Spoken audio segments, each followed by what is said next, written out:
Meron silang every year, they call it the Angel Festival. So inaalay nila sa patron saint na si San Rafael Arcangel. Maraming taong nagsipagsuot ng kasukotang anghel ng sabay-sabay sa isang pagtitipon. Okay. Agahan mo ng bawat an hour or two. Tama. Diba, ikot-ikot ka. Let's say Laguna or Batangas. Sa Batangas, sure yan lagi. Pag Batangas ang game, you go an hour early. The running game continues for both of the squads.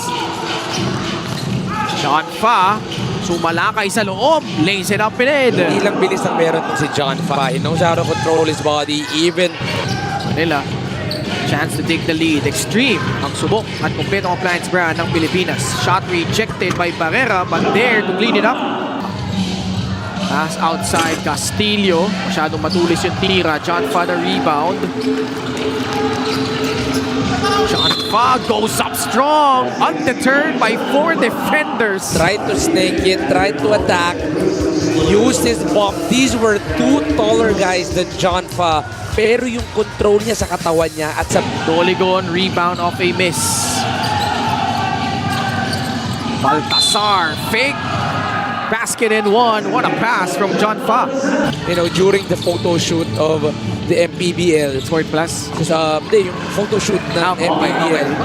Nalaman daw niya na after ng photo shoot, biglang nagbihis. Sayo, those were the humble beginnings back then. ManiPay is the digital wallet built for the community. And it's really amazing how the league has grown over 8 seasons, Juanito. I still have a few friends. Doligon gets it. Magka-out on mga dagdagan yung kanilang kalama. There's a wealth of experience. Given na ang haba ng season natin, daming veteran teams. So they really just to pick each and every one from each game on the road. Actually, para sa kanila. nakalaban ko pa to si Coach Alan Sanangsang as a coach. He was coaching, I think, a 1400 and a 1600 team during the, a little bit post-pandemic era. No good. Jem Cruz the rebound. Pitch ahead to Mark Barrera. Aeronaco. Top shot to the baseline. Even if he's falling down, he knows how to finish. Andre pass to Jem Cruz. Lays it in. Transition bucket from Bulacan.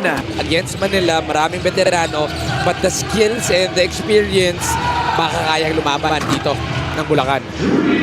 Nakatres ang Manila off a timeout. Jem Cruz turns down the outside jumper. Draws closer. Pulls it back out.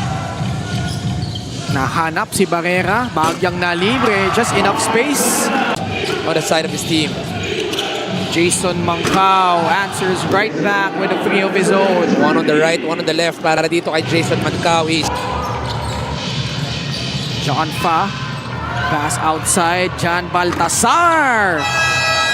Not the usual guy that will stretch out the floor, but actually college team ko. When we're doing drills and then they make a three, ang tawag nila sarili nila Del Pozo eh. Hindi ko makilala si Russell Del Pozo yung time na yun. Ball ends up with Aeronacop. Still enough time. Finds his brother wide open for 3.